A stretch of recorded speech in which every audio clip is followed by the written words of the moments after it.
Two people enter the waiting room. View. Oh, admit all. Yay.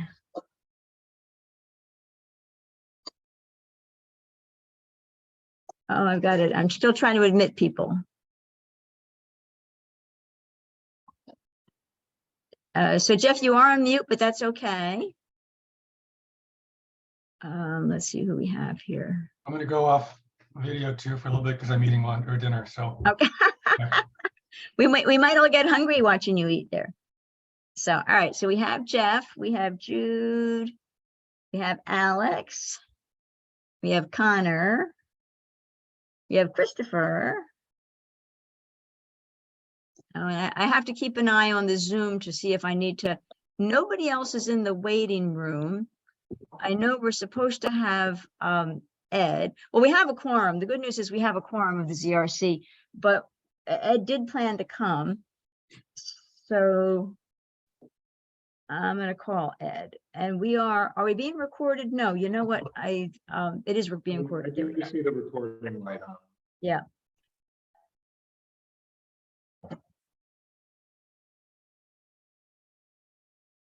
So hang on just a second.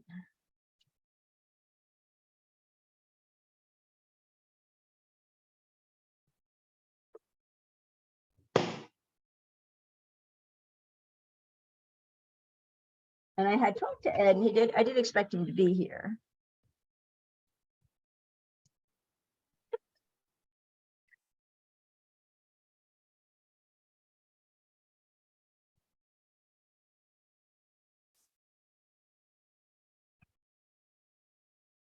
Oh, there we go. Julia is. I'm admitting Julia. Huh.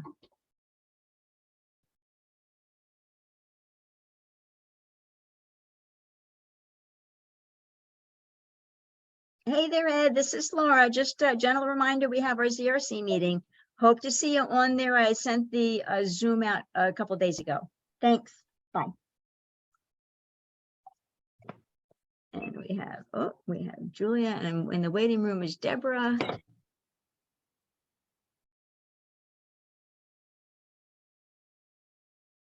Okay, so I'll have to keep an eye on the waiting room. And I had a bit of a problem because Melanie actually did not change the password, so I had to call her and get the password. So luckily, we're still starting pretty much on time. Let me get my notebook going here. So welcome everybody. We have a full house. We do have a quorum of the Zoning Revision Committee. We like to have Ed on calls because in this particular case, we're talking about the scenic overlay, and Connor and Ed did work that together. So we're hoping that we get Ed on, but I know he knows about it, and we'll see how all that goes. So welcome to our guests. We have the WEC is here. We have, yay, we have Alex here. We have Julia here. We have Christopher here, and then we have Deborah Dewan, who had expressed interest in hearing what we're doing today. So the question that I have, I'm a screen sharer on these calls, and so the plan for this, and of course we have on the Zoning Revision Committee, Jeff, Jude, Connor, and I make up our quorum for the Zoning Revision Committee. We're missing Ed right now, and David Menzies, and we're also missing Michael Castiglione. The one I think we're going to have is Ed. So, but we can get started. And the agenda today, and I was having trouble with my email as well, so I wasn't able to send out the agenda. But just the main agenda is going through the WEC stuff, so we'll just go right into that. So, Alex, the email that you had sent, I gathered some files, and the files that I gathered is I have this document that is the WECSO Rex. And so I have that. There's another document that I think is Chris Compton. Let me just see. This was the original. Chris Compton edits. So I have this document with Chris Compton, but then I also have the one from, I'm not sharing my screen yet. Sorry about that. It would help if I did. Laura, we just had a couple of people who went through it and had made some edits into the document, and they did it separately, so we didn't have it in one full thing. So I just sent everything over to you. It didn't seem like things that necessarily needed their own Right. list And that's on the okay. page. So But I just want to make sure that I know that I have everything I'm supposed to have. So I know Arlene sent something in a PDF, which is this. And I didn't know if that's the same. So the PDF is, I just want to make sure I know what we have. So the PDF is Arlene. The one that says Chris Compton is obviously Chris Compton. And then the list of comments was from you. Was there another document, or that's it? that's really? it, Laura. I just sent you those three things. Okay. So there's the Word. So Chris is in the Word document, and then Word equals Alex. Okay. So and then I have my original that we can, now the hope of this meeting. Oh, Ed, yay, we have Ed, because we need Ed because he can talk to trees. Or talk about trees as opposed to two trees. So hi, Ed, welcome.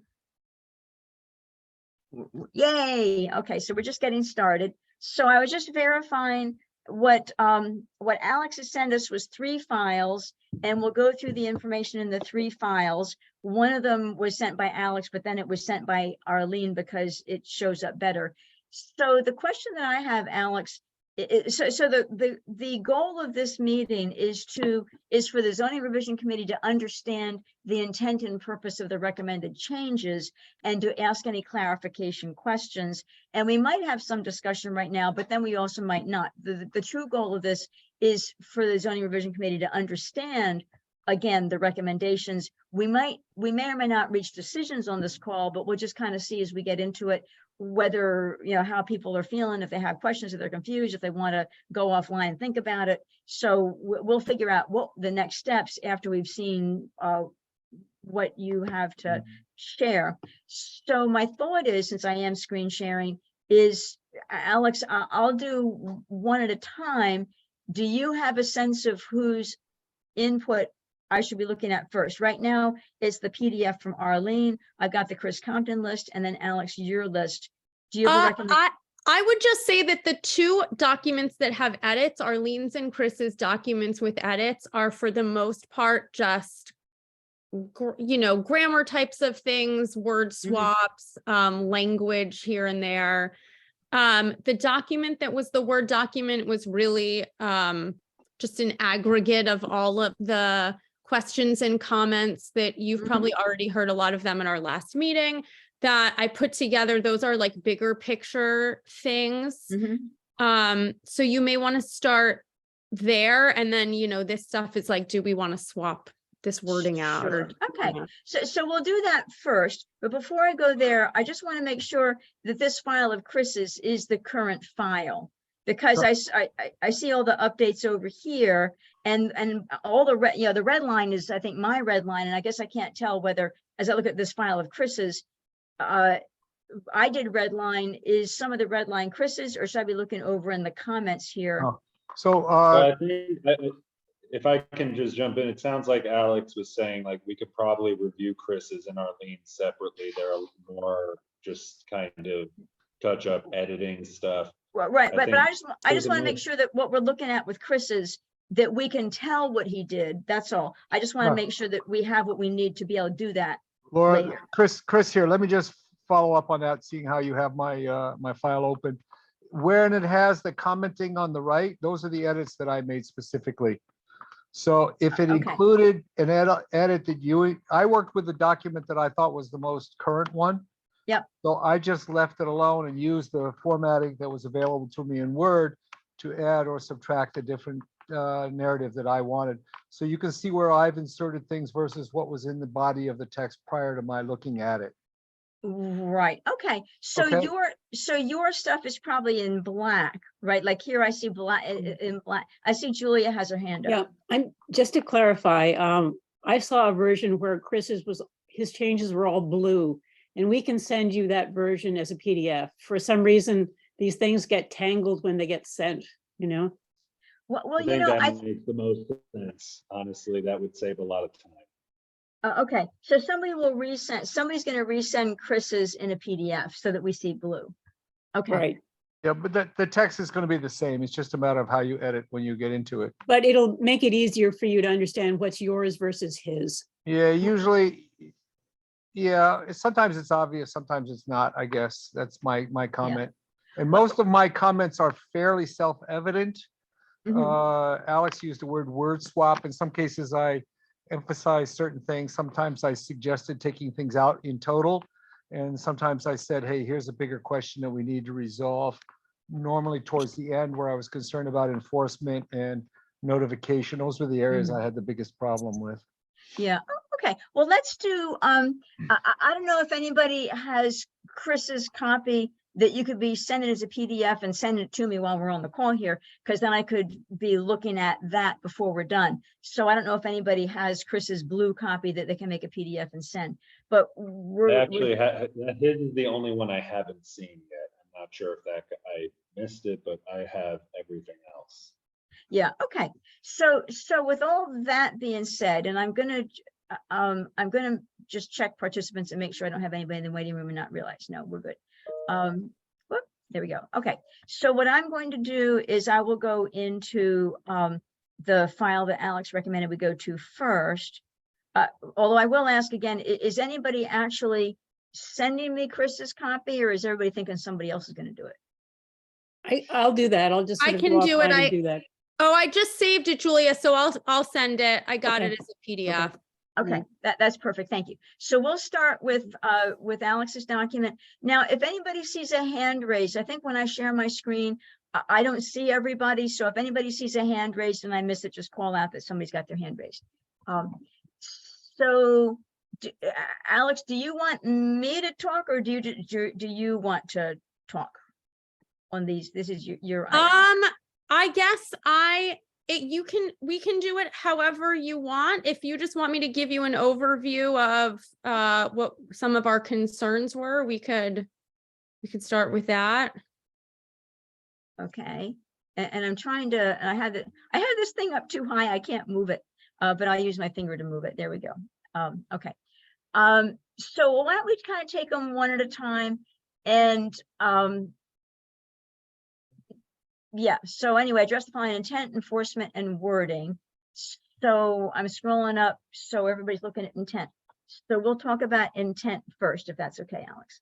Okay, so I think, oh my God, I have so many windows open right now that I'm not even seeing you guys. I am sharing my so- screen, so if you go to the Zoom, you'll see your stuff. Yeah, so I think the first thing that we questioned is that the scenic overlay is often referenced as an environmental law and in, sort of an appearance law. In the document that we looked at, it kind of mentioned both, but then at the beginning, it was very specific, like this is an aesthetic, this has to do with aesthetics. But then it goes on to kind of say, but we're concerned about the environment and the scenic overlay. So part of the question that we had was what the intent of the law was, because depending on what the answer to that question is, we're going to be looking at different types of ideas that we want to incorporate. So we do often use the scenic overlay to some extent as an environmental code. It's not, it doesn't do everything that it needs to do, but it's definitely a way that the planning board has been able in the past to stop things like tree cutting, protect, slopes, erosion, things like that. So I think that needed to be addressed to some extent, because like I said, it'll dictate some of the things that we then want to ask people to do.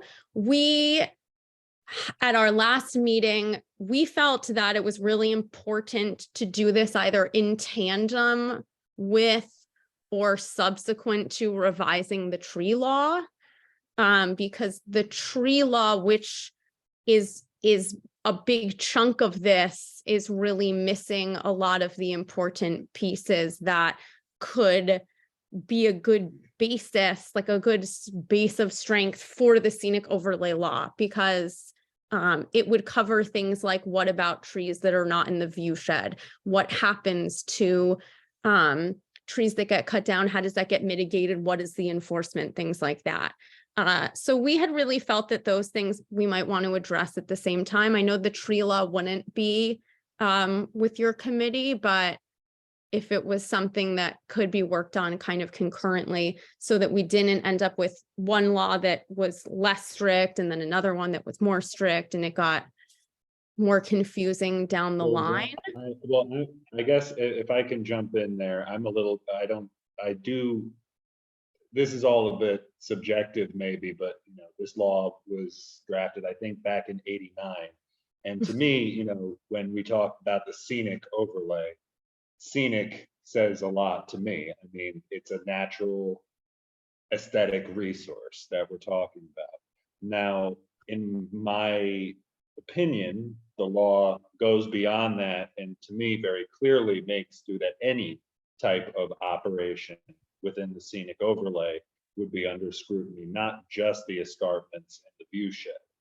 And while I would follow this sort of clarification up with the question to you of if there is some sort of suggestion for language that you have or anything else, I do question why one should supersede the other. Like you said, we are not the board that will determine the tree code revisions, at least not as of yet.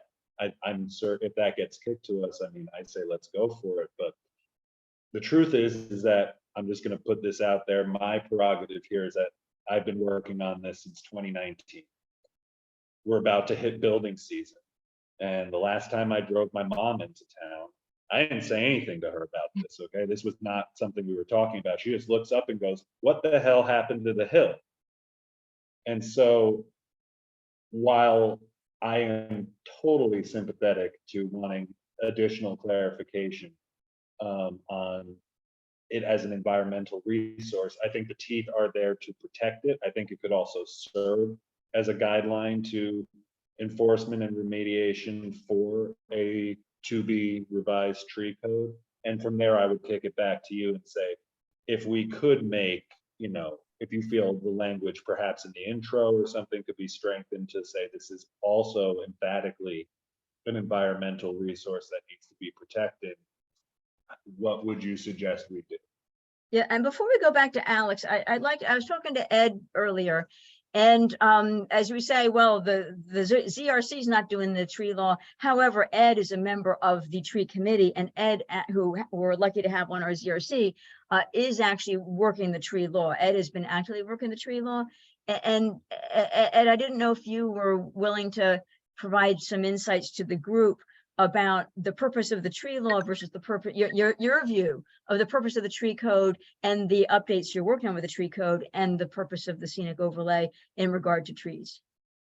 Though I would say I would hope we can keep it mostly focused on the scenic overlay, because I don't want us to go too far down a rabbit hole. We need to get through this document. Well, we do, but we also, the recommendation of the WEC was interleave, as we do the scenic overlay law, know what's happening with the tree law, because they both cover trees. And this is out of respect for the WEC. I don't want to go down a rabbit hole, but I do want to have people have an overall understanding of how the two fit together. I think Ed's the right person to do that. I appreciate that. Just want to express that.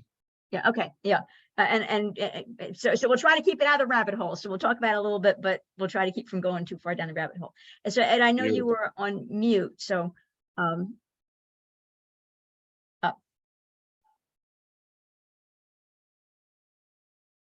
you're still on mute. It's a Zoom mute because I can see your red microphone in the screen.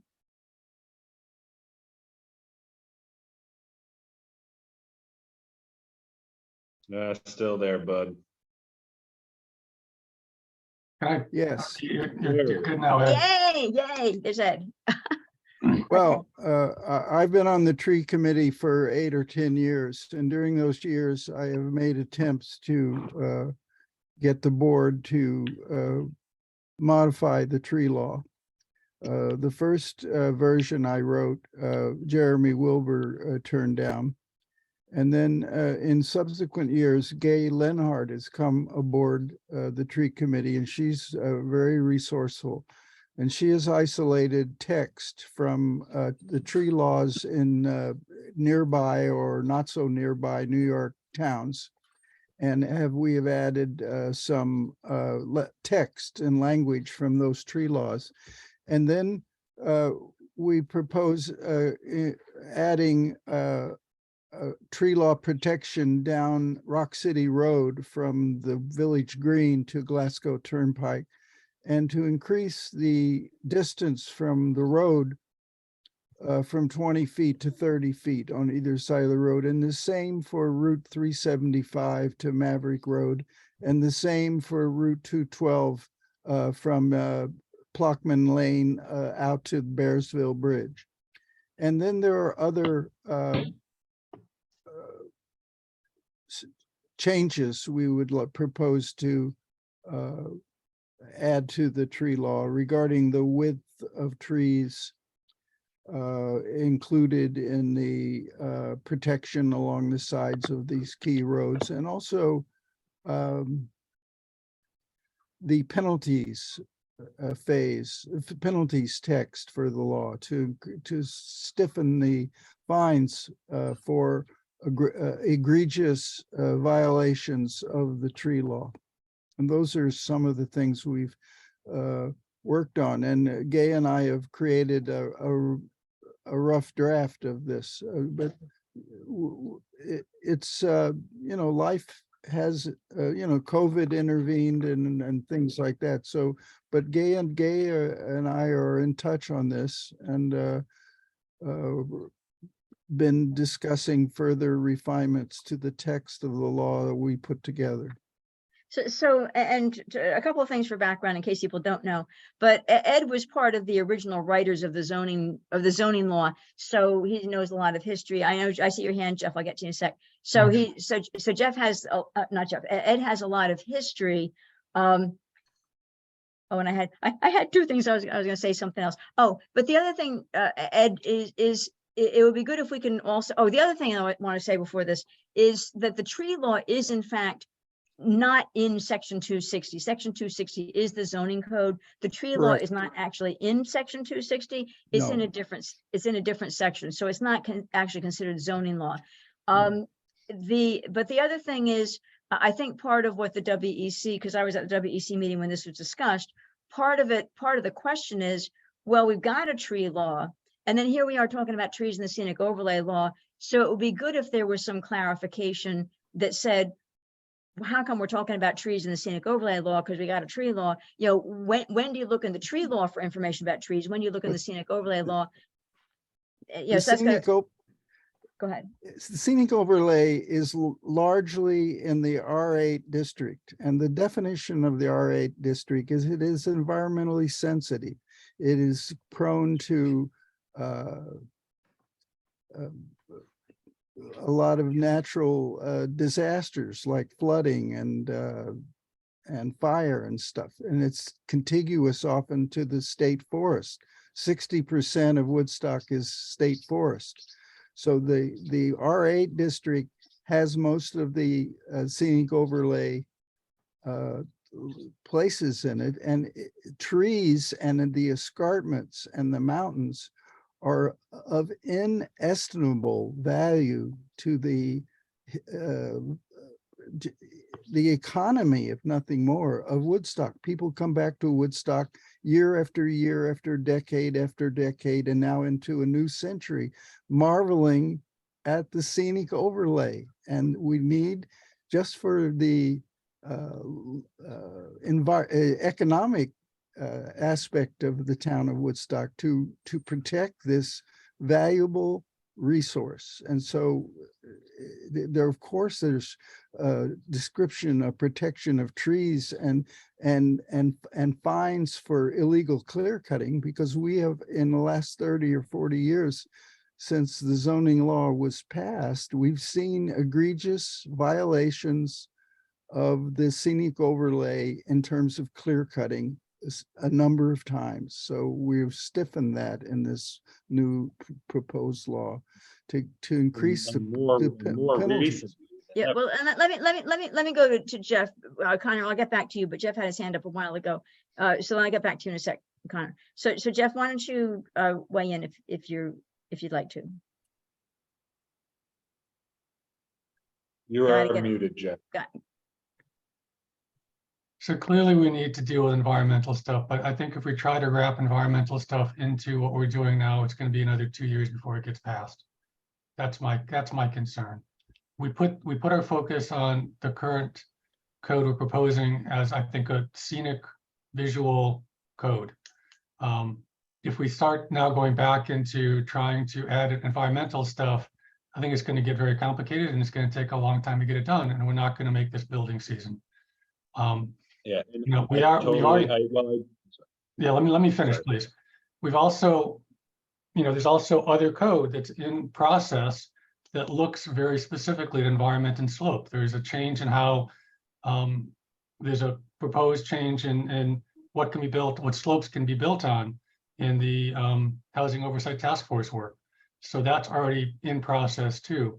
So my take is, let's make sure, given this code that we're hopefully close to getting passed, we can prevent people from cutting trees. And, you know, for the sense of scenic beauty of the town. You know, that alone will be a huge increase, a huge benefit over what we have today.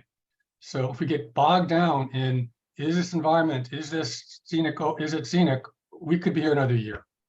You know, and I want to be through at least some of this sooner than later. That's my take on it. And I totally agree with you, Jeff.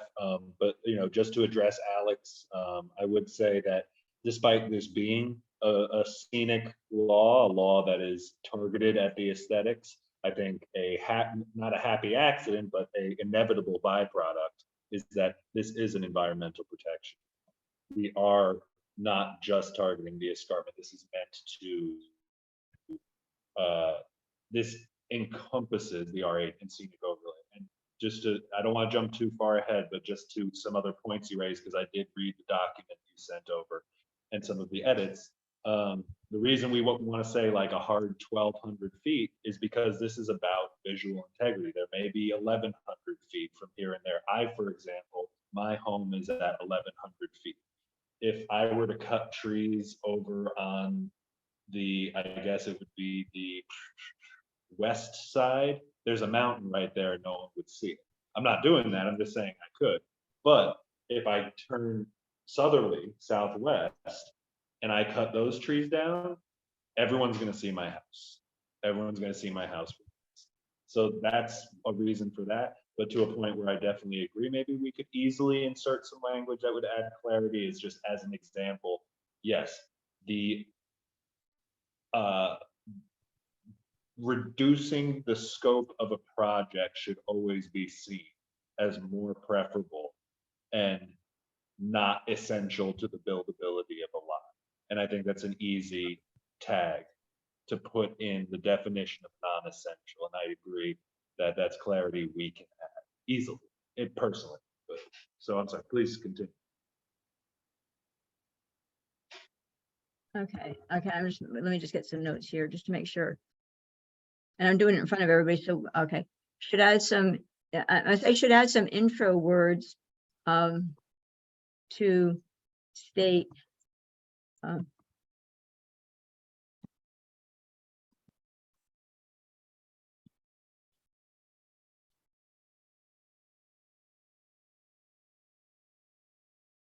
okay. The things that I think that I heard is this is a lot of protect aesthetics, but it does also cover some environmental items, including trees. Should add some intro words to state the aesthetic versus environmental intent of this scenic overlay law, and reducing scope should be included in the definition of non-essential. Laura, could I just comment? I had my proxy hand up and it didn't necessarily get. Yeah, and I can't, I can only see 5 people, and so if somebody needs to call out, if I don't see a Okay. hand, it's because I didn't see it. So thank you for Yeah. calling out, Chris. Yeah, sorry. I just wanted to do 2 things. One is to comment on what Connor was talking about initially about the initial paragraph. And on my edit, I did include something that I thought was a fair example of why this is Mhm. both an aesthetic and environmental concern. And in response to Jeff's comments is that the reason that we would want to incorporate environmental impact or environmental issues into a law like this is not to delay its implementation, but to give the law a greater emphasis on what both aesthetic and environmental decisions and choices are made on the part of a developer or someone looking at a site, how they are both negatively impacting on the community. That is, if you're doing clear cutting, you're going to create erosion, and that's going to become those huge environmental issues. If you're doing topping of trees, then you're creating problems for other things, visual lines and things. So they are complementary and appropriate to intermingle in this particular kind of code or this kind of law, and not necessarily contrary to the benefit of each point of view. Let's put it that way. Thank Yeah, I just you. want to say that I agree with you entirely, Christopher. I think that if it would absolutely totally correct. My concern is, and it's just a concern, if we go back to the law and put in the environmental concerns too, it's literally going to be a year before it gets passed. All right, and I mean, yeah, timing is important. Obviously, you want to do things quickly, efficiently, and with good input on everybody's part. And there's nothing that says we can't put the law in, soon to do what we can do now, and then look at the environmental stuff and clean that up and make sure that gets put in the future too.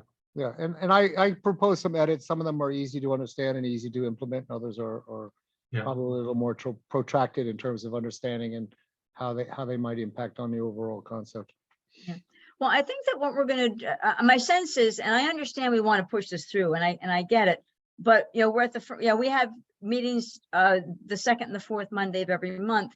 So we're at the second Monday. I think by having the conversation here, we might be able to pick up some information and think about it, and maybe come back in 2 weeks after, and mostly Connor and Ed, because Connor and Ed have been driving this. So ideas that we can implement quickly would be great if we can implement some of the WC ideas, those that we can implement quickly. I don't want to derail the whole project for another 2 years, or 10 years or 20, like the water, like the wellhead protection. So anyway, we'll do our best. I need to go peek at the chat here and see if there was, Deborah jumped off. So, okay. So Laura, while you're talking about the schedule, just for a sec, one of the questions that we had wondered about was the legal review process of the law. I mean, that'll have to do with the timeline as well. I know you had said that, of course, it goes to the town lawyer to make sure that, it is a legal law for us to pass. Sure. Is there also planned to be some sort of legal review that will make sure that this is strong enough, that there aren't going to be loopholes that people can find, that there isn't something that we should consider rewording? Obviously, when we do get into those court case instances, we want to make sure that there isn't something ambiguous that could work against us. We've sort of been learning that recently. In particular, is there sort of like a legal review process planned in that sense as well? And I know that like a timeline type of thing also. So I guess the quick answer is, when the legal review is done, I haven't actually ever done a deep dive to find out, are they going to answer all those questions? Is it too ambiguous? Is it strong enough? Are there loopholes? I think the legal review, I would believe, is pretty much to say, hey, are we breaking any laws by doing this law? So I think that's kind of what the legal review is. I think the standard you're describing is a good standard for us to ask the lawyer, and even to ask ourselves as the town board as we review it. But so those are good things for me to ask about the legal review. I'm not sure if the legal review automatically covers those things, but it would be a good idea for somebody's review to cover those things. Whether it be the town. I think the legal review would not cover those things, Alex. I think that we've had so many codes put in our law that are so ambiguous in the past that I'm guessing they don't even look. I mean, we have a lot of ambiguous stuff now. No, that's I why was they're just not doing wondering that. if you guys as a committee had planned to take the extra step of seeking legal review in that sense as well. I don't know that we have. Or but I if, think if that the, you as a town board, maybe it's not coming from this committee, but if the town board would want to take that step as well, because I'm sure that just the normal legal review doesn't cover those things. Right, and I think we need to be unambiguous, and I think that there's some comments here that wording is ambiguous, and we need to fix that. I think that's something we need to really clarify, because we have gone through this and tried to be. We've caught areas where we're ambiguous, and we can't be ambiguous in code. And it's if you see those things, bring them up, and we'll try to fix it somehow. So I think that. Sorry, let me go and then I'll, if it's Connor. So I think that the ZRC, I agree with what Jeff is saying. So I think that's kind of what we figure our purview is we're trying to make it not ambiguous. We're trying to avoid, trying to pick out the loopholes and try to close any loopholes. So I see that's part of what we're trying to do is we're trying to put a law that we think is clear, concise, and easy to enforce. That's I think our goal. So yeah, I think the lawyers could just make sure we're not breaking any laws with what we say. Well, I think I would assume that's all of our goals. I mean, Sure. Aside from you, Laura, I believe all of us here are volunteers who are untrained for the most part. I mean, I can give a lot of comment and so can everyone on the WEC and they're very knowledgeable, but we're not legal code experts, clearly. So I would say, and I think we felt, and it's obviously not our call in the end, but that having someone who is, a professional at doing that, take a look through some of the wording, we might find that we really appreciate having done that in the future. Mm-hmm.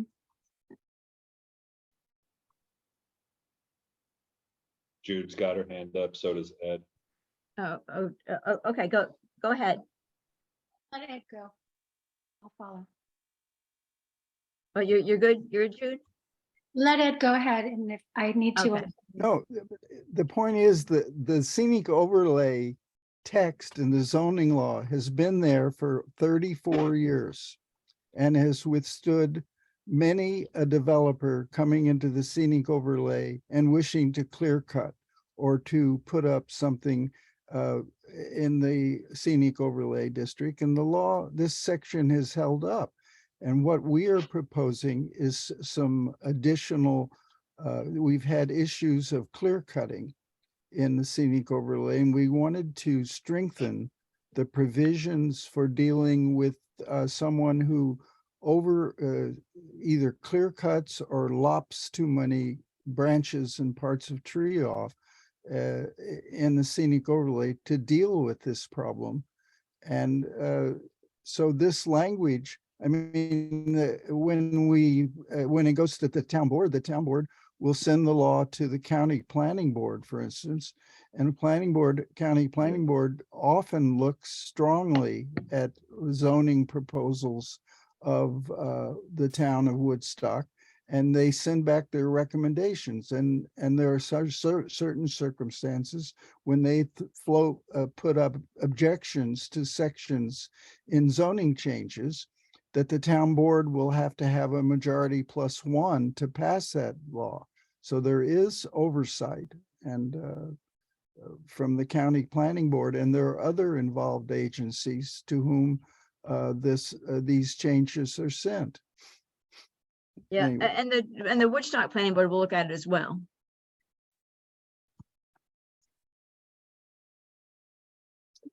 Can I speak now?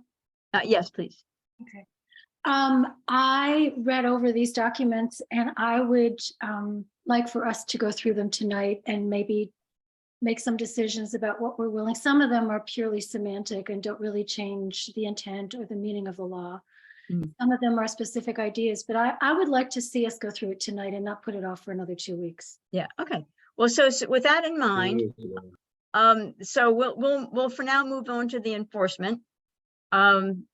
Alex, did you want to speak to it, or should we all just kind of read it one bullet at a time, or what would you like to do? Alex? You know, I think like all of the things that we see here, enforcement is going to be the biggest issue, because we can write the most amazing law ever, and if it doesn't get enforced, it doesn't matter. So these were just kind of the things that, you know, concerned us, or we had questions about. Some of them you might even have answers for. We just weren't sure from the document. I think one of the biggest things we thought looking through it was that having the tree committee be like an enforcement arm is probably not the best idea for a number of reasons. Obviously, as an advisory committee, it makes sense for them to advise, but that enforcement really needs to be done by someone who is like a town employee, being advised by a trained professional, someone like a forester, if we're talking about tree cutting or something like that, that there might be a way to set up a way to pay for that using, you know, the property owners' funds like they do for other issues here. And if the tree committee is going to end up taking on that responsibility, will the town board be willing to put in the money and, you know, expenses, and saying yes to things like, you know, they'll have to be trained, they'll have to take courses, get certain kinds of certifications possibly. So that would be a commitment that the town board has to make as well. And then just the ambiguous. Yeah. Let's do one bullet. Let's do one bullet at a time, Alex. So are those your comments for the first bullet, and then I'll let Connor go? Okay, Connor, go ahead. So the tree committee's involvement, we dealt with this the last time I believe we met and we discussed this, was to be essentially an advisory committee to the zoning enforcement officer or the planning board, whoever is essentially the lead agency, that they would be made available in their capacity as an advisory board. It would be supplemental rather than, because I mean, I do agree with that, but the idea here is to create a framework where essentially there are multiple stages of accountability that start with the assessor and end essentially with the zoning enforcement officer. The tree committee is intended to be supplemental to, and you should see in the document, the planning board or the zoning enforcement officer, whoever is. But I would imagine that their advice would be more along the lines of like, what, I mean, are you imagining that someone from the tree committee would be going up to all of these properties, monitoring them every 6 months or twice a year or something like that? Yeah. Because then there's going to have to be some sort, I mean, just they'll be going on private property. Are they going to, you know, like what, are there any complications that are involved with like a volunteer who isn't represented really by like town legal help, going on someone's private property and assessing whether they have done something correctly or not? Well, that's going to be ultimately a question both for the town board and for the zoning enforcement officer. I mean, if it becomes apparent and they can in fact do that work, not of just advising, but of saying like, you know, I mean, as a member of the planning board, I'm a volunteer. I was relatively, despite almost 8 years on there, was relatively untrained, and I had to go on private property all the time. It was one of our regular functions, was to go on private property and assess whether these plans that were submitted matched the reality of the land and the site.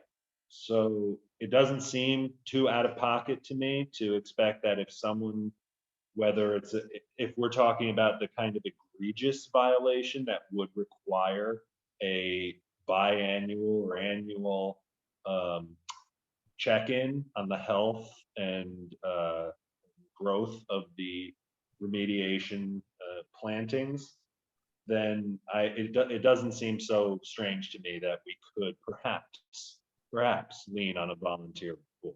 We would love to also just, see maybe the homeowner have to pay for, a forester to go up there and make that assessment. And if that means like putting some money into No, an I escrow. think that I totally agree with that. And if you look at the section where it says, now again, one of the comments I believe, and I don't want to jump too far ahead, was about what does complying look like in that, and the variability of the offenses that have the potential to occur up there are so wild that you can imagine a lot of situations where someone cut down the wrong tree, and we come up with a quick remediation strategy for a little local person who made a mistake, versus say you're using the applicants who really like egregiously tear through the scenic overlay.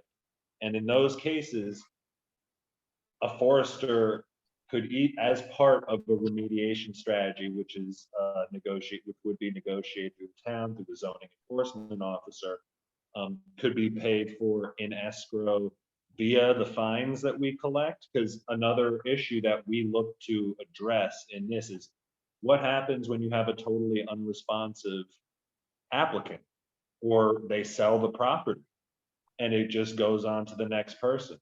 Part of the goal of having a daily fine like this is that what we retain that doesn't go towards that those exact remediations could then be held in a fund for when it is literally impossible to hold someone specifically accountable.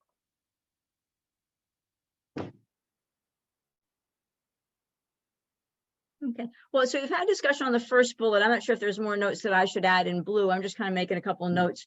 I didn't add, I don't know if there's any summary of what you just said kind of that you want me to add in blue, but I know we discussed this item.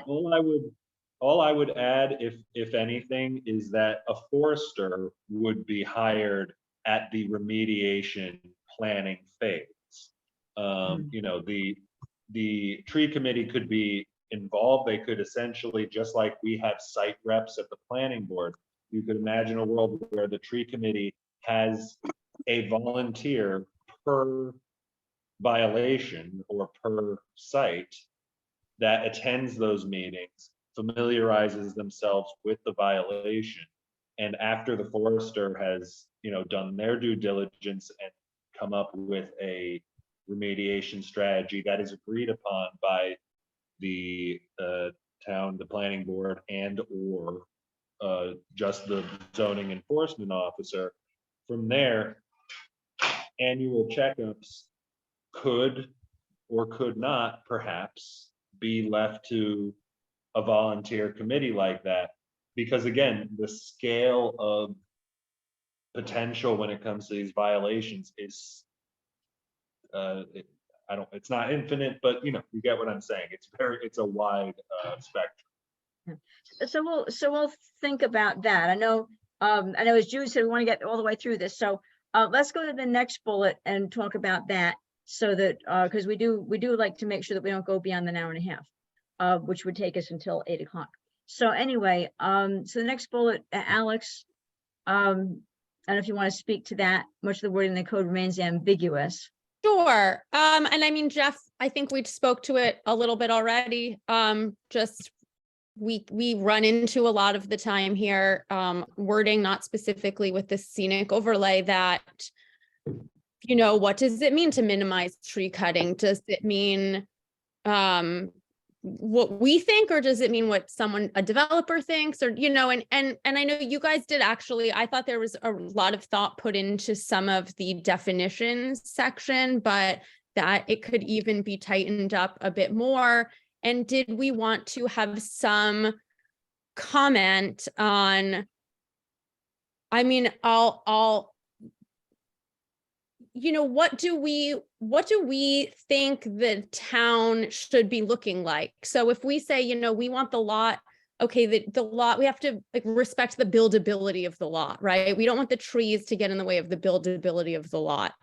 Well, okay, but are you building a 2-bedroom house, or are you building a 10,000 square foot house? Are you building a pool? Like, where does that end? So someone might say, well, listen, we wanted to have this tennis court and a pool and a guest house and a this and another thing. And so we need to take down all of these trees, and it says minimize the tree cutting. And we did, but we just needed to cut a lot because we want all of these things and it's our land. So again, we don't know what the answer to this is, but is there something that we want to include that takes into account, you know, best practices of sustainable building, and then say that things above and beyond that might not be considered essential for some of this work? Yeah, I see Jeff has his hand up. Jeff, why don't you go next? Yeah, I think that's a really good point, Alex. I think that those words like minimize and discourage, and that's very, you can always come up with, well, it is minimum. And what does that really mean? I don't know how to do this, but one idea I had was, do we want to impose a limit either on the amount of land so the percentage of the acreage that is cleared? Or, I mean, I don't know if that works in all cases. I'm just trying to come up with ideas. So you can only clear 10% of your land if you're in the scenic overlay, or some number like that. And that becomes, anything beyond that is not minimum anymore. I'm not sure the exact numbers or should probably play out some examples, but that's all I can think of, is to be very specific in how much land you can clear in a scenic overlay for purposes of housing or whatever else you do there. Well, I think if I can jump in, I think this is where it'll get dicey legally, what we can and can't tell people to do with their land. And one of, I think and now I'm very sorry, because if you can't tell, I'm not home right now and I don't have all my information. I don't have the code in front of me, but I believe there are setbacks in the scenic overlay currently. And perhaps if someone, Ed, or you guys have that in front of you, you can take a look. My inclination is to say to either increase the setbacks or have a percentage that is informed basically by those setbacks rather than just the acreage. And I know and that's kind of the best I can. I think that the setbacks don't necessarily work, because that's by property. So setback is the distance between your property line and what you can do, right? So if you have a large acreage, the setbacks, you can still clear cut 80% of your land if you can still be within the setbacks. So I think what it is kind of the reverse of that. Like, how much space do you need around your building, and how much building can you put on the land in the scenic overlay? And the setbacks I'm talking about would be in reference to the escarpments, to the ridge line, as opposed to a property line. I don't know if there's other setbacks in the code already, Connor. I don't know those well enough. Laura, I think Chris might have something he wanted to Yeah, contribute. And thank you, I Alex. can't see Chris's hand, so I'm glad you're calling Yeah. Chris out. Hi, Chris. Let me just point it, and I'm speaking mostly to Connor and to Jeff, you know, and then they have some interest in this, how this works. I mean, is it possible to just say you can't do this unless you show good reason to do it and it's approved by the planning board? In any case, why not say you can't take any tree down unless it's approved by the planning board? I mean, that's not difficult as far as the standard goes, and it's not difficult to achieve it, you know? Because there is there will be laws that supersede our ability to do that, because property owners have a right to cut down a certain amount of trees on their property every single year. And that is something that, believe me, we've looked at, and it just won't hold water.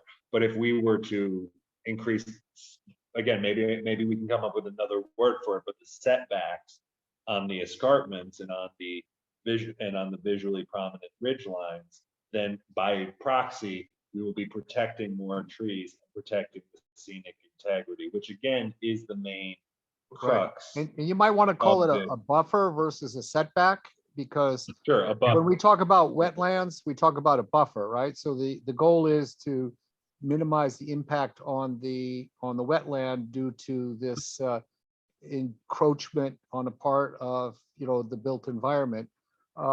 In a way, that same language and that same notion applies to a visual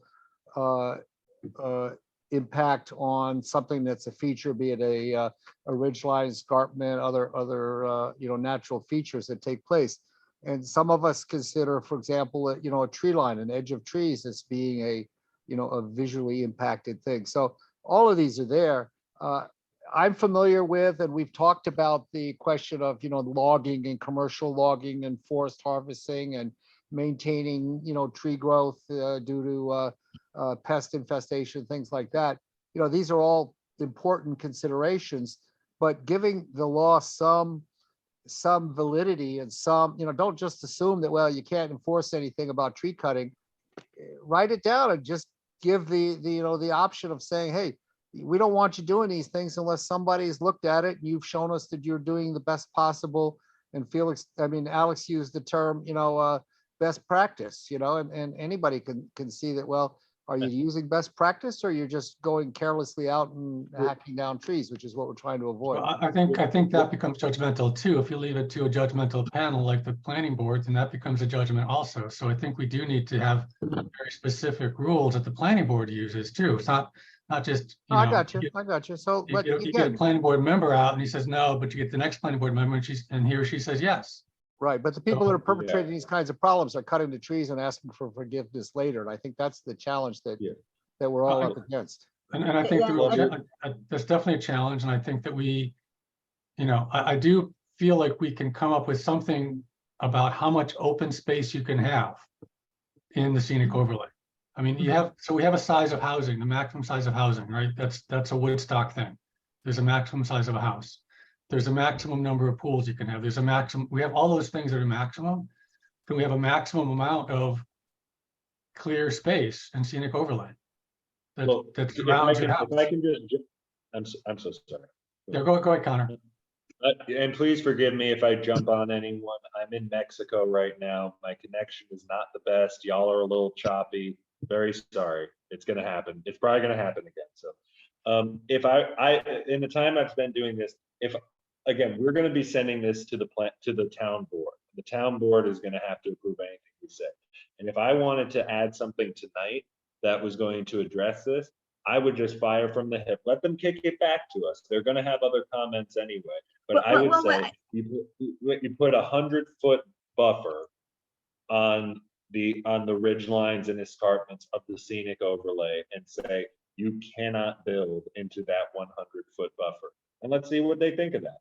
Yeah, well, I want to say a couple of things. So one thing is, well, getting back to the comment about the planning board, I agree with Jeff 100% that we need specific rules, because one of the things I know that Jeff and I on the Housing Oversight Task Force are trying to do, make everything as crisp as possible so that there's not room for, this person thinks this way, that one thinks that way, let the planning board decide, puts more burden on the planning board if they have to decide also. So the specific rules is definitely there. I would like us to see, and I also want to say, I should have said this at the beginning, I really, really, really, really appreciate the Woodstock Environmental Commission being so quick with the feedback. So, we sent it and they didn't even have it for, they didn't even get to talk about it in a meeting before they gave their feedback. They got it through email and they were talking about it at the very next meeting. So I really thank the WEC for pulling together their thoughts. I know we want to rush this through and push it through, but at the same time, we're getting a lot of great feedback.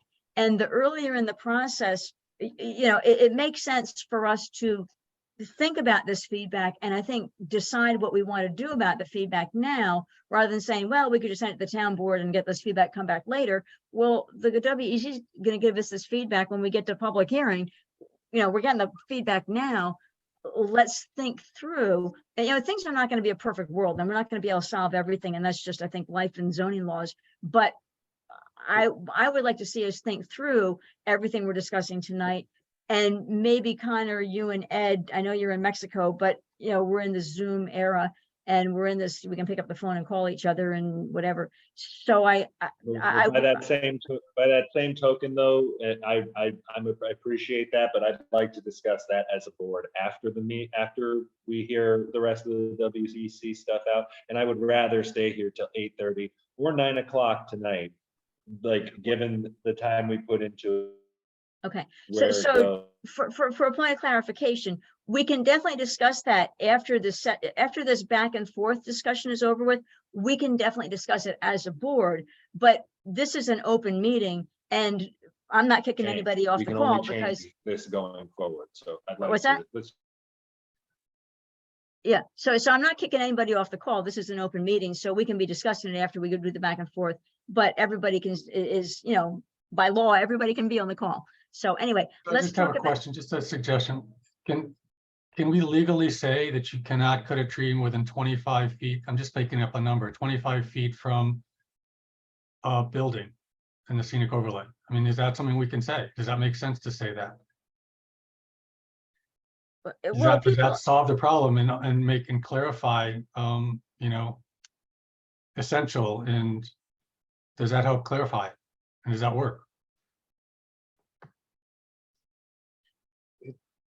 It's a good approach. I mean, it's a good start, whether the dimension is important Right. or whether the concept is important, but you know, I'm not against being specific, but at the same time, do the math, you know, one of these lots up at that 1,200 or 1,400 foot area or 1,200 foot, you know, they're going to be larger lots. 10% of a 30-acre lot is a huge amount of ground, and if you're putting it around a home site on a ridge, it's going to be quite substantial, you know. I agree. Percentage probably doesn't work. I think feet away might work.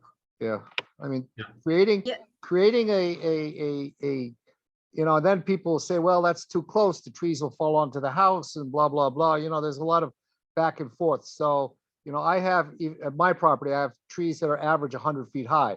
Does that mean that I have to cut everything that's 100 feet from my house, or can I leave a lot of the trees right where they are? So, you know, there's practical considerations, there's conceptual problems, and there's also, as Alex points out, you know, some of these developments can become quite extensive without any consideration for what's happening to the landscape. So it's Yeah, a tough and I challenge.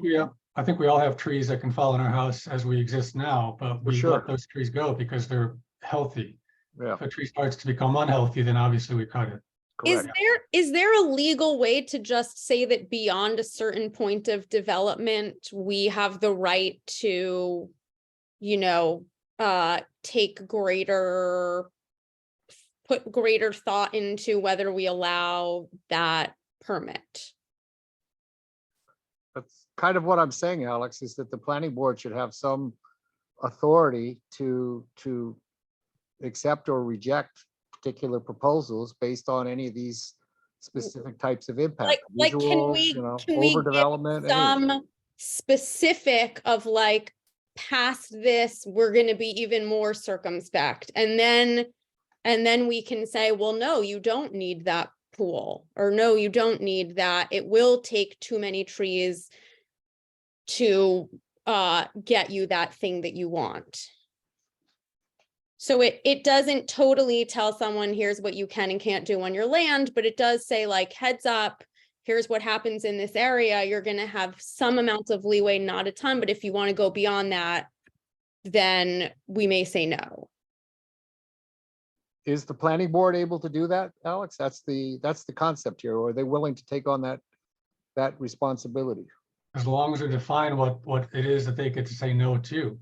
I mean, that's the question, right? We Right. can't just say, you can say no if you want to say no. We have to say, be able to put in the code, you can say no because of this. Okay, so a perfect development minimizes, and that's already in the language, minimizes the amount of tree cutting, including trees beyond 25 feet from a property.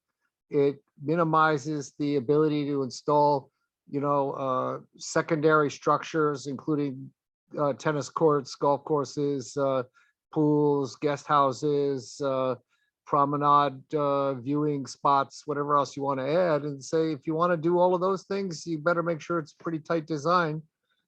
Because the planning board could say it's not consistent with the scenic overlay requirements, and that's what you want to write. But wouldn't it really be, I mean, if they want to clear out some land and you can't see it from other places, maybe you would allow it. Maybe the issue is it's all got to be tight between the house and the escarpment. But maybe if you want to put your pool house in, it's got to be where nobody can see it. That's So a good approach. Yep. yeah. So That brings up another question, which we talked about, I think, last time, which is there are properties in the scenic overlay that are not scenic, Mhm. right? That can't be seen from other properties. Are those exceptions to this? They still need to apply, Jeff. I mean, there No, are I would many yeah. that are not, visually, you can't see them from any place other than if you're, let's say, a neighbor or standing on the property. They're not part of that view from Tinker Street or from 375. But they do in fact have to comply, and it's things like, reflections off of glass, which are annoying to even local neighbors, lighting, colors of the structures, all that kind of stuff is relevant. So let it stay. No, I agree with you. I just want to make sure that we understand that does come up today. Very for common. people. Yeah. And Laura, I think that yes, there is probably a way to say, if we can't see your guest house, it can't see us or what, like the truck. But I think we would still want to make sure that whatever they're doing safety wise would also be okay, because even though we can't see it, something up on the mountain could be a risk for like an erosion situation, a flooding situation for the lower properties. So I don't think we can just say, oh, if we can't see it at all, it's no problem. There should still be some consideration to where those things are being cited. Mhm. Okay. So I made a bunch of notes here. We should probably go to the next one, and we can be coming Julia back. has her hand up too. Oh, Julia, thank you. And I just admitted somebody to the waiting room. I'm not quite sure who I admitted, but I just admitted somebody. Go ahead, Julia. Okay, so we had a meeting about this in December of 21, I believe, with the planning board. They had a workshop meeting addressed to scenic overlay. And Peter brought up an interesting concept I hadn't heard about, but he talked about balloon testing. Does anyone know about that? Well, you're Anyway. supposed to do balloon testing so that when you fly the balloons and you go to different vantage points and see if you can see the balloons. So before the building goes up, yeah, balloon testing is a good thing.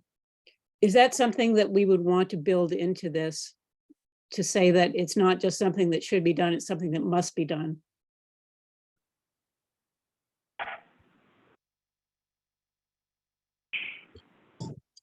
Yeah, I'm adding it as a question. Okay. At the discretion of the CEO. And can you guys hear me? I had to call back Yes. in because my internet is terrible. Yeah, okay, yes, I can hear you. I didn't know who that was, but I see a Mexico phone number. So welcome back. Thank you. So, okay, but you can see us though, right, Connor? You can see the screen, or you're just listening? I'm just listening, but it's fine. Again, I read the documents. I'm familiar. Right, okay, all right. So I do want, and I'm gonna resend it with all those stuff that I'm adding in blue. So I am gonna move to the next bullet. Who will be responsible for maintaining a list of properties in the scenic overlay? Shouldn't the CEO already have a list of properties on hand so that they can immediately recognize it when a building permit is requested? I guess we have to investigate that and find out what they do and don't have, along with the list Clearly, of they do properties. not have a list of properties. Clearly, they do not. And clearly, we need to show that they should have one. I think we need to put that in the law. Yeah.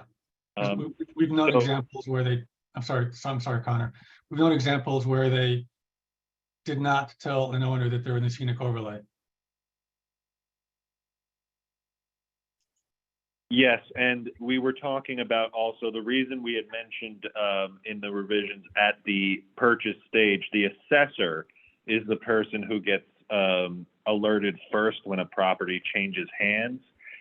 So as that happens, we can start, and as we start to create this list, I think it would ultimately be made available.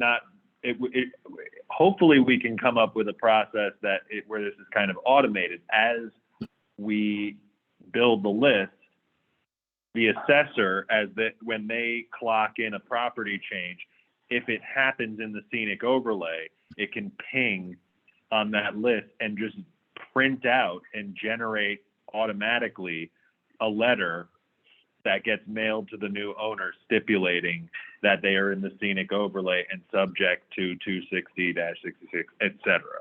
So that there is, so at least we take the proactive step of alerting them, and the ZEO really wouldn't even have to touch it. It would just be an automated procedure, and that's very doable using, I mean, basic available on a store-bought Mac technology. Well, so- I so- think we want the homeowner, the property owner to know, but we also want the building department to know at the beginning. You know, you could be a really unscrupulous property owner and get that piece of information from the assessor and completely ignore it. And if you file for your permit and no one is paying attention and double checking, you might just go right ahead and do whatever you want. I hear that, but at the same time, it's like if we build this list, make it available to all the departments, and we take the onus of making the property owner off of the zoning enforcement officer. I mean, shoot, they could get part of that procedure could be pinging the ZEO as well to say that, hey, this property just changed hands. So if it comes before you, XYZ, it just sends 2 different letters in 2 different ways. But the way we deal with unscrupulous parties, unfortunately, is like, you know, there's only so much we can do proactively for a bad actor, and that's what the fines are there for. Yeah. And they But- won't be able to say no. The building department does understand that there are properties in a scenic overlay, and they have ways of figuring it out. They're not unfamiliar with the requirements and the ways of knowing where things are. Yeah, I just want to say that that's true in some cases, but it was the Oranger case. They were never informed that they were in the scenic overlay, and they should have been. Yeah, the owner class- maybe, but yeah. building department definitely has the skill set necessary to do it. Whether they do it, I don't know. Yeah, I just want to put that in the code so that they know that they need to do it by town code, so it actually gets done every time. Yeah. Is there any way of making sure that that has to come up in a real estate listing? No, I think we kind of bagged that. We talked about that, but you know, realtor, some people don't even have realtors. People buy stuff online without a realtor. So, Sure, but you Um, know, if it was like embedded in the MLS of a listing, I mean, I looked at a property in Stone Ridge recently that was in a, you know, a conservation easement, and they have to tell you Well, Mhm. like right ahead of time, and then you know, you don't buy a property and then say like, wait a minute, I was planning on doing this, this, and this, and how dare you, and I'm gonna do, you know, it gives some sort of, I don't know if there's a procedure for being able to embed that information into, I mean, it wouldn't hit everyone, sure, but it would be, I think I there mean, are. we had talked, it's up. me and you, Alex, actually talked about this like 2 years ago. it Yeah, feels I like. remember. And the thing is we this is actually something I think I did talk to a lawyer about, because we brought this to the planning board, and when I recently retired from the planning board, but when I was on the planning board, we went over this in detail, and I believe it was with John Lyons, and there's just not much we can do. It also, I believe, exits our purview of zoning to start to kind of regulate the realtors. But I mean, in my opinion, again, there's only so much you can do for a very intentful bad actor. And if someone's going to keep selling properties and then they find out like after the fact, you know, which again, we'll make sure of in this, that they find out before they start doing any development, like as soon as that property changes hands, the assessor pings, and at the speed of data, a mailer gets generated, certified mail. Then the realtor, their reputation will start to suffer very, very quickly. And how do you regulate, and again, how do you regulate that end of it? We kind of ran up against a wall. And so that's where we landed with that. Okay, so I've added some notes here. In the interest of time, I do want to have discussions go on the next bullet. Is there anything that I didn't say in blue that I should have said? Okay. So what is the legal process for revoking a C of O? I guess I don't know. I guess that's a question for the question for either the building department or a lawyer or something. I guess we would need to investigate. I don't know if anybody has any answers to that. I would just say needs investigation unless somebody has a different answer. I think the idea would be if a violation is issued and remains unanswered for a given period of time, I believe it's the CEO can revoke the certificate of occupancy, and the planning board can certainly revoke the special use permit. Because the idea is that if they're going through these processes according to plan, according, in an above board way, their work will come after they are issued an SUP. And that SUP will, in my experience, contain the parameters by which they can further develop their lot and they can build or renovate the home that may already exist on there based on what will hopefully be the laws we're about to pass. Okay, so I put up here may need investigation, but the planning board can revoke an SUP. We expect CEO can revoke a COO. Okay, the next item of $5,000 a day fine is mentioned until a property owner shows compliance. It was unclear exactly what is considered compliance.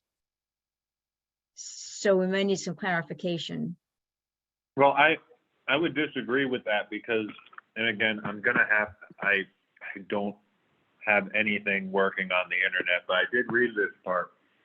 If you read wholly the section of 5,000, where it's starting from $5,000 a day, very specifically delineates that the process means answering the violation and engaging with the CEO in order to not only establish a remediation plan, but to begin acting on it. And like I said, the spectrum of violation is so wide. This is a point where I think being not vague, but casting a wider net is a better approach than getting too granular, because then, then it's, again, you want to catch fish with a net, not with a hoop. So Connor, I guess maybe what I think we meant more was not specifically like, is compliance regrow 10 trees? Is it the fine stops when they come up with the remediation plan? Is it the fine stops when the remediation plan gets started? Is it when it's completely remediated?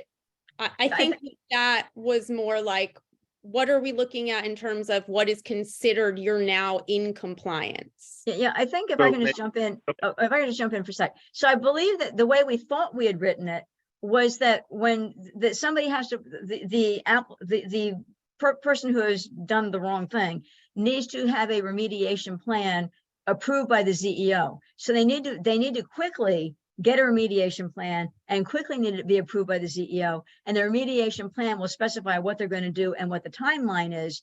And then they need to be working to that timeline, because you can't remediate in January most years, right? So your remediation timeline is going to be realistic based on the weather and the seasons, et cetera. But so being compliant, it would be having a remediation plan that is approved by the CEO.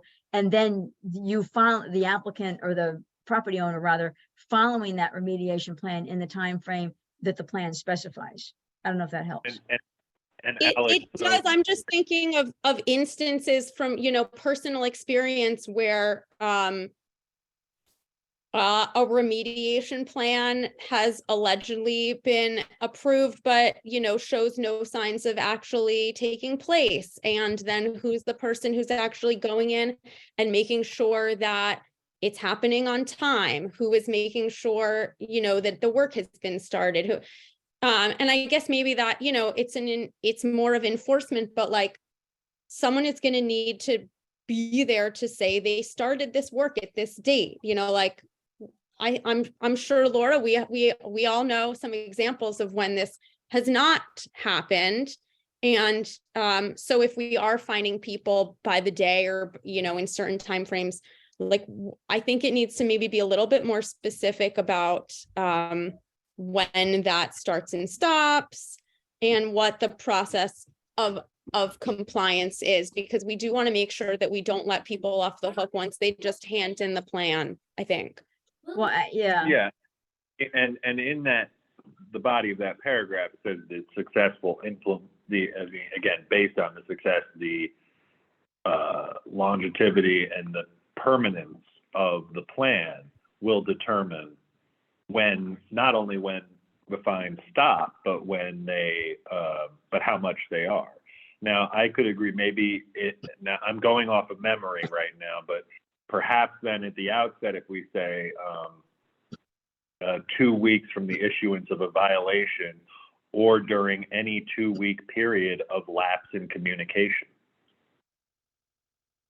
And then if you plant the trees and then you don't take care of the trees and the trees don't grow after 2 years, are you then fined again? Are The you out idea of would be, yes, compliance?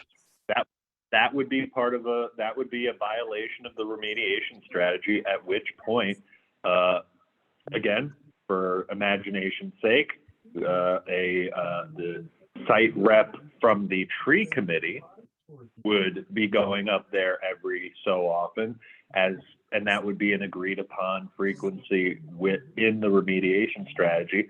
So you would throw out 6 months, let's say it's every 6 months, they come back and the thing is dead.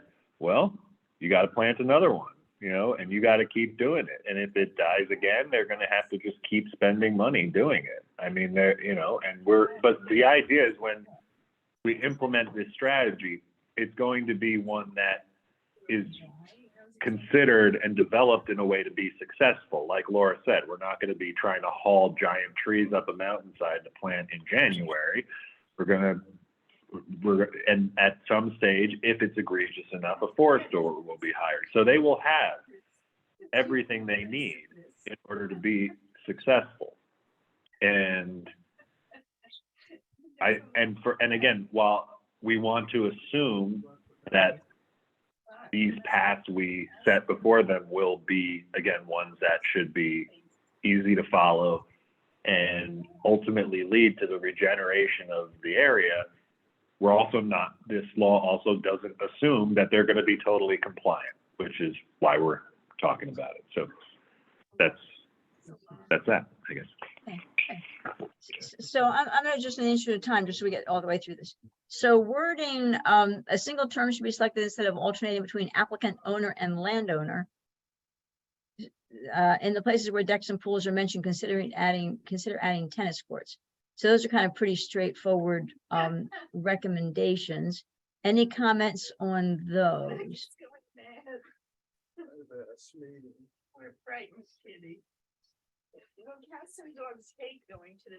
Okay, so, and then Arlene, I know that Arlene has sent an email and put a comment in the email, so I just put it here just so it wouldn't get lost.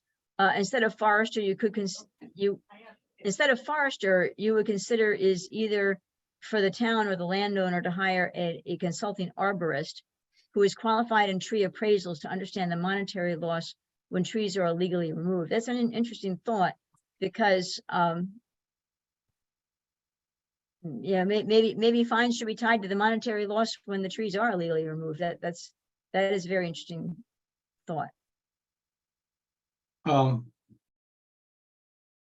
Laura, I think on the comment, I just kind of missed this earlier, the one on the tennis courts, I definitely Yeah. agree we should add that, but is there a way that we can be more generic? Because like pickleball is now becoming a thing. Pickleball courts. And so what if we can come up with some generic, you know, Recreational accessories. yeah, something like that. Yeah.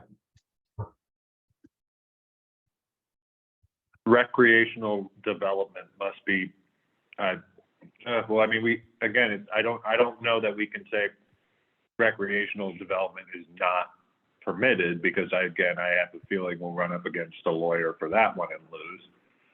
But recreational development is generally discouraged and to be limited in scope at the discretion of the planning board. Perfect. Not bad? Yep.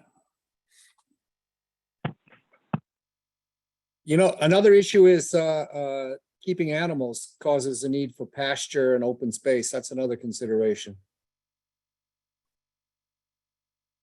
Are Like, you, Goat herding up there? What? is R8, I was gonna say, can you keep livestock in the R8 district? In the I think you scenic can, overlay? yeah. I think you can. Maynard Keefe. Yeah. It's something, it's worth considering that could be an issue.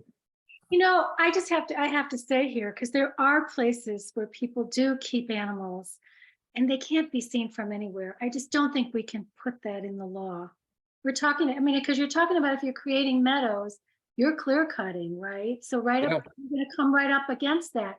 But there are already pre-existing fields all over. And I mean, on McDaniel Road, I love Art McDaniel's, his fields. I love those fields. I wouldn't want to see those become forests. I think we have to be a little bit careful here. Just Well, saying. Is that Jude? Yes, it's me. Yes. Yeah. I totally agree. Thank you. Sorry. Just wanted I to mean, make sure. it goes both ways though. And then the argument is, why don't we just have more meadows up on the higher regions? You know, Well, there are it's like- some areas that are not visible from anywhere where there are meadows, or they're only visible from the road. I'm not against meadows. I'm just trying to think about the ways that clear cutting or tree removal could adversely impact the scenic overlay. And if it's appropriate to put in a meadow, then it's appropriate to put in a meadow. Let the planning board or whoever's looking at this make that decision. Yeah, I think I the can- issue seems I- to be if you're changing the nature of what something is, that it's just being looked at. Yeah, I mean, As we opposed to don't saying you get can't do it. over at the planning board. It just doesn't, it's never happened in the past, almost decade that I was on there. But that being said, if you, and again, maybe this assumes too much, but to me, that the clear cutting language covers that. Like, that is a type of alteration that would require the board to sign off on a very, very particular, and I think this is a generous way of saying it, uncommon type of special use permit to clear cut a forest so that someone can have livestock. And I think, again, that we could start to get granular about that, but this is the kind of, when Ed said that the law has stood on its own up until this point, I think we're talking about that. This is the kind of thing we're talking about. Okay, so I didn't add anything blue about livestock. So it sounds like we had the discussion, but it sounds like I think the consensus is we don't need to add anything about livestock. Okay, right. So I'm going down to so I've already kind of been down to the bottom. So anyway, the single term should be selected instead of alternating. So I'm just going to highlight that just because okay. Because we didn't really discuss it, but I think it kind of makes sense. And then Arlene, instead of forester, could consider either the town or the landowner to hire a consulting arborist who is qualified in tree appraisals to understand the monetary loss when trees are illegally removed. So we could consider just highlight, whoops. Consider consulting arborist. So I think that's pretty straightforward. So we're at the hour and a half. I know we said we did not look at the other two files, but I can send this file that's all marked up. I think Julia, did you send me that that PDF of Chris's file? And you're on mute, but that's okay. Alex sent it. Oh, look from Alex. Okay, so I'll look for that from Alex. So what I would propose, and I know Connor has ideas and they could be different from what I want to propose, but what I would propose is that Connor, you and Ed had taken the lead on this, and I'd really I would like to see us consider what can be easily added.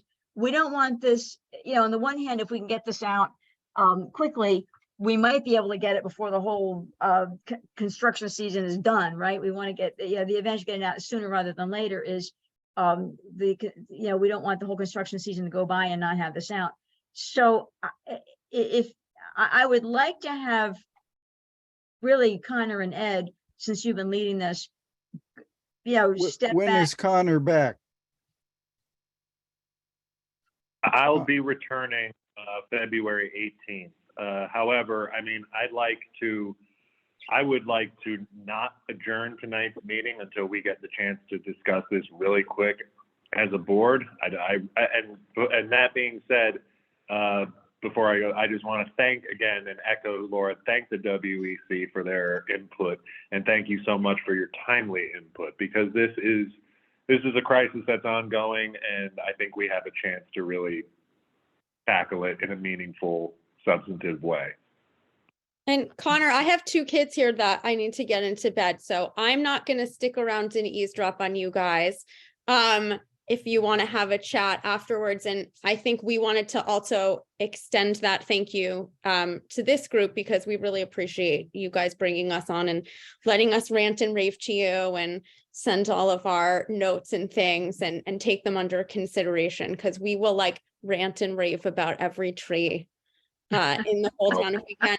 I mean, I think the only thing I would just say is that not a day or a week seems to go by where I don't hear someone be like, oh my God, we never thought of this, or we never thought this would happen, or we've never seen this here and now it's happening.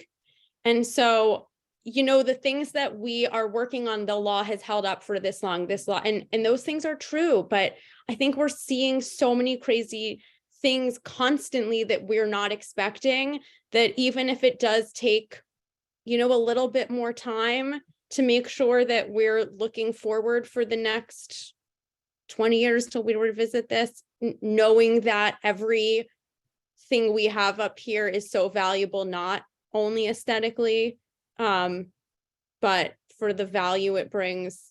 We have amazing natural resources in this town that we really don't want to lose for economic reasons and for health, for a lot of reasons. And that things like this are what is going to really help us in the long run. So if it takes a little bit longer, I'm not saying years, and we are able to nail down things that we might not even be able to anticipate, I think we'll do a lot better than some of the people did 40 years ago, where we're now saying oh my God, we're not prepared for this, because I think we don't even know what might be coming. We keep, we had the glamping. Whoever thought glamping was going to come and be an issue, whoever thought, Yeah.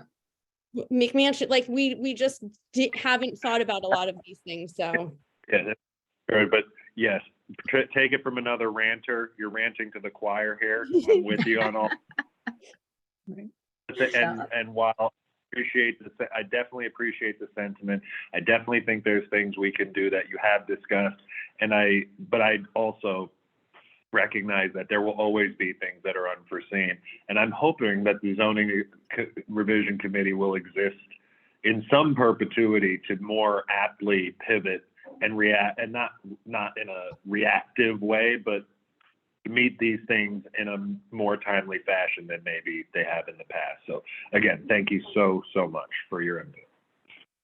yeah, thank you guys. I'm gonna sign off Rod. and leave you to it, but have a nice evening. It's good to see Bye-bye. everyone. Thanks.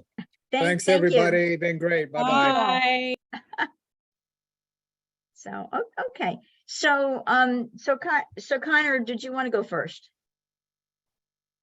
Sure, one moment. So again, I want to apologize to the board for my intermittent participation here. My internet has been great up until like a couple days ago.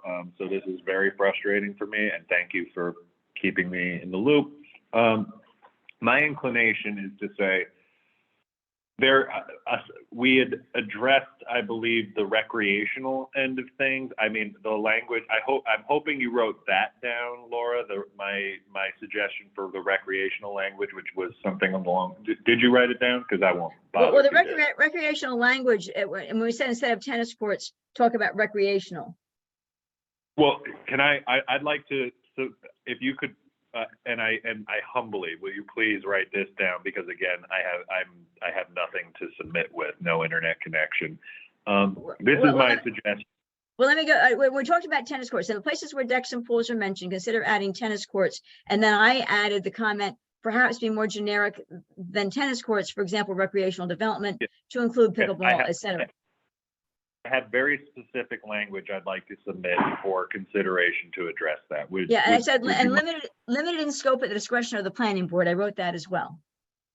So it would be recreational development is to be discouraged and limited in scope at the discretion of the planning board. So we have, I mean, again, you said the language is soft, but again, I don't think we will have the legal authority to say you can't develop in that way. I think by saying it's discouraged, it gives the planning board more authority to weigh in and really regulate what happens in that way. So I think we can pick that apart a little bit, but that to me is a good starting point for that. The other thing I just want, Hang on. Okay, Yeah. I'm just going to read back what I wrote, just to make sure I have it. Recreational development to be discouraged and limited in scope at the discretion of the planning board. I put that in Yes. quotes. It's to be discouraged. Well, this is weird. It should be discouraged. It seems odd though. Recreational development to be discouraged and limited in scope. You're discouraging it and you're limited in scope. It seems that if you're discouraging it, you wouldn't have it at all. So anyway. Well, I mean, but I don't think, but the thing is that I don't know that we can outright say that you can't do it. And that's, okay.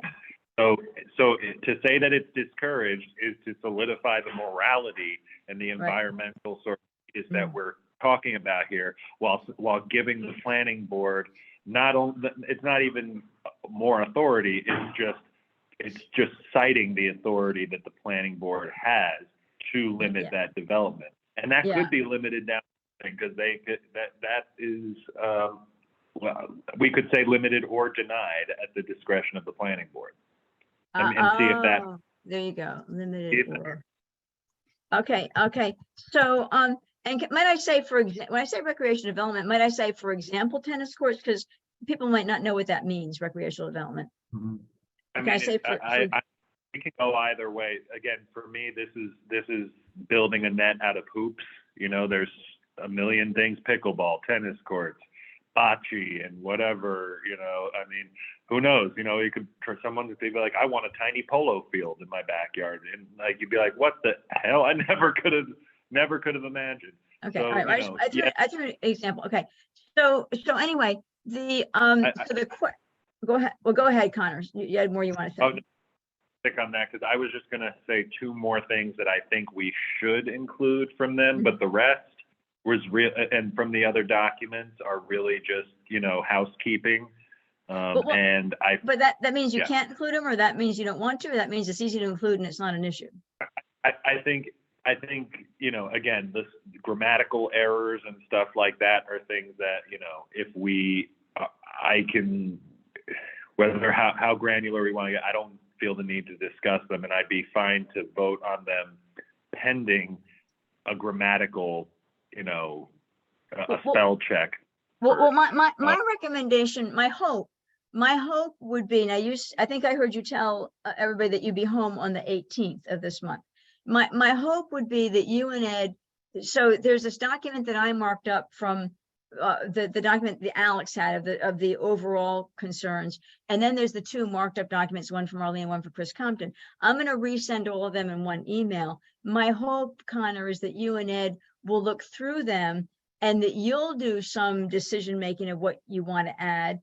And I would even be happy to have a meeting. Well, a week would probably not give you enough time because you're just going to be getting home, and the 18th is Saturday. And anyway, so if we meet in 2 weeks and discuss the final answer. I mean, you guys will have made a recommendation for the different things. I certainly don't want to just ignore everything that the WEC just said and say, well, we're gonna, you told us 50 things, we're just gonna take 2 and, yeah. But, I think that, but I'm sorry to interrupt, but it's not that I'm just ignoring them. I appreciate that you were able to get them to send these things in written, because I did spend time with them today. I did consider their points. Mhm. I'm glad they elaborated on like the recreational end of things and the timeliness of enforcement. So if I could just say these 2 things really quickly and then turn it over to the rest of you, because it's 2 things. One, putting a note in the enforcement section that has to do with the $5,000 up to $5,000 per day. Now we have language that says if the applicant does not respond within 2 weeks of a violation, I think we can turn that period into a comma and say within 2 weeks of a violation, or any 2-week period where contact is ceased, or something along. Yeah, you're gonna have to go slower because I'm not typing as fast as you're talking. So within a 2-week period, or tell me again that, or what? So it currently says up to $5,000 today, beginning 2 weeks after a violation is issued, or, and here's the new language, comma, or any 2-week period during the remediation process where contact with the applicant ceases. Okay, or with any 2-week period during remediation where contact with the applicant ceases due to the applicant unavailability. And it might cease because the zoning enforcement officer might not have been available due to applicant. Yeah, There's there for the zoning enforcement officer not to be available, but if you don't have a property manager and you are not checking your mail for 2 weeks and you get a violation like a court order or something like that, then it doesn't fly. I mean, so we can, I think if we want to go, debate the length of time, I think we should do it with the town board rather than, I think 2 weeks is a perfectly good jump off period. And just to address something else that Alex said in this arena, clarifying that any 2-week period where communication ceases during remediation, that I think should be understood, and we can add this too if you think it's not clear enough. That should be understood to include a time period where the applicant has neglected or failed to adhere to agreed upon remediation. So if we start the remediation process, get through the whole thing, plant trees, and they just don't take care of them, then they're still in remediation.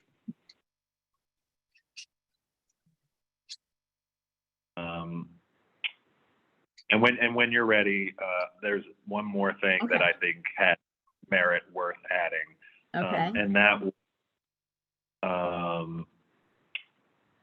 there was a question on the buildability of the lot. I think we should add a clarifying statement under non-essential tree removal that adhering to the initial scope of a project or development should not be considered essential, comma, and scaling down the development should be given priority over removing additional trees. Okay, let me get that all in here. And again, thank you so much. I'm done after this. Okay, I'm still going here, so I'm good. Okay, so Chris has his hand up, I think. who does? Jeff does. Jeff, excuse me. Oh, Jeff, sorry, Jeff. sorry. Okay, let me get this in, Jeff, and then I'll go to you. So. Okay, so what I wrote here is, regarding the buildability of a lot, adhering to the initial scope of the project should not be considered essential. Adhering to the initial scope of the project should not be considered essential, and scaling down the development should be given priority over removing. I think I didn't get all the words. Over removing trees. Over removing trees. Okay, adhering to the initial scope of the project should not be considered essential. But you would want to adhere to the, so it's not essential you adhere to the initial scope of the project. Scaling down the development should be given priority over removing trees. Okay. Yes, Okay. the example she gave was like, if someone wants to build a 5,000 square foot house, well, if we determine that, you know, that there is, you know, damage to be done either to an escarpment or to, you know, or that it's, you know, it's going to require essentially too much intense work in sensitive areas that they want to get special use for. This again empowers the planning board to say, no, you need to scale back and maybe go to 4,000 square feet. Right. Rather, you know. Yeah. Okay. Tearing down more trees or encroaching on a wetland or XYZ. Yeah. Okay. All right. So Jeff, you had your hand up. Yeah, I want to go back to the first comments about the recreational thing. And I'm going to share my screen again. I know that Connor can't see it, but everybody else can. So I think the clearest way to say this is to basically just limit the amount of a lot that can be devoted to recreational activities to some reasonable level. Whether it's, you know, and that just becomes clear. Otherwise, it becomes to say it's discouraged. It's like, I can discourage lots of things. That doesn't make it legal to not do it. So it's got to, we just have to have very clear rules around. You can only do, I'm making up numbers, 200 square feet of recreational activities in scenic overlay, something like that. And I don't know the exact size that works out, but well, and I agree. The only thing I would say though, Jeff, is that, like you said early on, if I'm a little concerned that if we have to start digging into that and figuring out what that number is, that will take a very long time. And I'd rather circle back to that and give an answer and put this out there with everything else we have than let this building season begin without that. So I totally agree. And not to the other point, but that's where my concern definitely aligns with your initial comment. Drew's got her hand up. So right now, the zoning law allows 10 accessory structures. This is one of the things I wanted to bring up as a potential change. So that means a pool, a shed, a guest cottage, fences, a garage. I can't even think of 10. But that's what's allowed under the law now. So And is that in that, what section is that, Jude? I couldn't tell you off the top of my head, but accessory structures. Well, that's definitely really good to know. I feel like that's definitely worth coming back on. Yeah. I know may not. You know, that's what the law says, unless we say something different for the scenic overlay. Well, we're talking about recreational here. Like a bocce court is 30 feet by 4. It's 120 square. It's 1,000 square feet. I mean, you're going to have a large outer limit of recreational if you try to define it. Tennis court, I just found out, I just did the math, is 2,106 square feet. Basketball court? So 2,000, that's not including this area around, that's the actual court. So 2,500 square feet would be someone that would be basically tennis court. So, you know, I think we can come up with a number that's reasonable. I don't know if we need tennis courts and scenic overlay. I think we can probably not have them and I'd be happy. So something maybe smaller than that. Well, how about 500 or 1,000 square feet then? I'm good with either number. five Yeah, hundred. I mean, if we want to do that, I'm definitely down for it. I mean, I would the- say Yeah. 500 sounds good. This is a scenic overlay, you know, they can go down somewhere else and get their recreation, if they need And yeah, greater footage. and you can have 10 recreational accessory structures, but they all have to fit in 500 square feet. I love it. Yeah, okay, so I added that too. So my plan again is I'm gonna send the latest law as we had it. I'm gonna send this list that we've been working on that came from Alex. I'm gonna send the PDF that came from Chris Compton, the PDF that came from Arlene. So you'll have you'll have the original document, original meaning the last where we last left off, and the other 3 documents. So my proposal is that Connor, you and Ed take a look at, and we didn't look at Arlene's document or Chris's document, but they're going to be in blue, so you'll be able to easily see it. And just look down through there and just see what you agree with, what you don't like.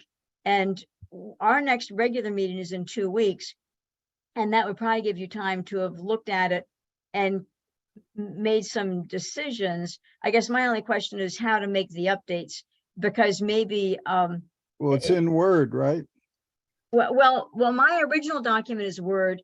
Chris's and Arlene's are in PDF because they couldn't make the colors show up in Word. So they put their updates in blue and they didn't show up unless they put them in a PDF, which is kind of difficult. You know, So, I did get Arlene's document. When I tried to download it earlier, it didn't come up with her changes, but then later I was able to open it with her changes. It's not a PDF, it's a Word document. Her changes were really they were really wording questions. yeah, well, I guess what, maybe Ed, Connor and I, Ed, you and Connor, my hope is that you can look through Arlene's documents, Chris's document, and then what I'm going to send you that I updated from this conversation with Alex, and have you make some decisions. And then, because I'd like to be the one that actually updates the master with your changes, because it took me a bunch of time to build the master, because I took all that document we were working with, had all kind of colors here, there, and everywhere. And I went and I started with, I started with the, a pull down from the law. And then I did a word for word comparison. And then I updated the pull down with the law in markup language. So I had markup language. So maybe we can have a work session where you tell me what to mark up in the master. I don't want to just, Connor, when are you getting back again? 18th. I'll be back February 18th. I imagine Because that if you I'm in the recording studio on the 22nd, 23rd, and 24th. So I need to do this, and those are Give me very one. intensive days for me. So if you're up to it, we got to work. Say if you're back on the 18th, the 19th, 20th, 21st. I can make myself available on the 20th if you all are willing. Can we do that? Can we do that during the day? Yes, I'm available. You know, I'm at home all the time. Right. Well, look, as much as I feel like the 3 things that I suggested and I feel we've coalesced around are really the only major changes I feel like and again, I've looked through the documents. It's mostly just housekeeping, but this is, I mean, for me, this is, I'd like to. Oh, we lost you, Connor. Are you there? Well, I told him the days I'm available. 20th, 21st, the 19th, 20th, and 21st. Yeah, the best, my thought is if the 3 of us do a work session, then you guys can make the decisions and I'll just update I'll just update the master. I'm actually not available on the 20th because I got a plumber coming at a building in Kingston. I have no idea what time, or the electrician rather, I have no idea what time he's coming. So if you want to have it during the day, I'd be available in the evening on the 20th, but during the day, I have a lot of availability on the 21st. I'm available really 10:30 and later on the 21st. All right, I don't know.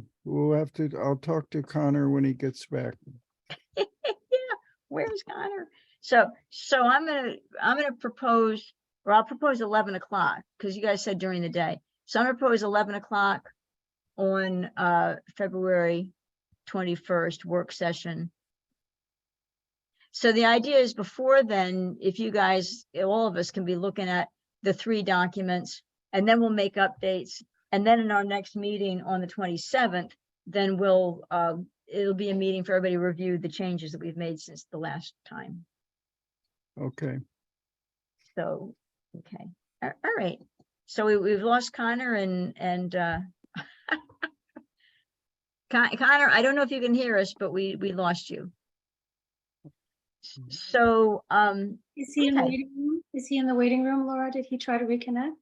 That's a real, I don't see anything that it would, I have participants up, so it would show me if there was a waiting room.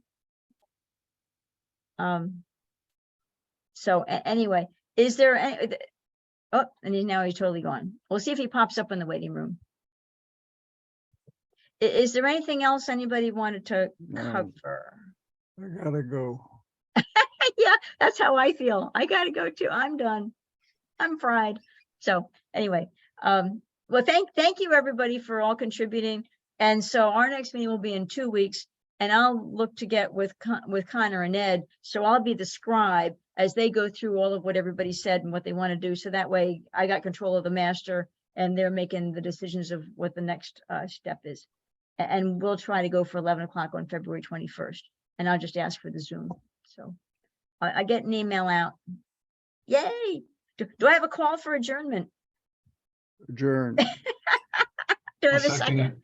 it. Yeah, there you go. Ed, Jeff, marathon meeting. All right.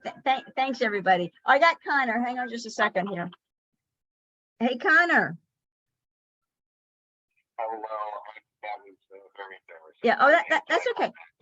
Well, we're closing. We're closing the meeting. Everybody's here. We just kind of adjourned, but they didn't drop off yet. So the plan is that you, Ed, and I will Zoom on the 21st, which is Tuesday at 11 o'clock. I'll get the Zoom and we'll Zoom, and you guys will be looking through all the 3 documents, and I'll be the scribe of the base document, and then we'll just get it updated in one work session.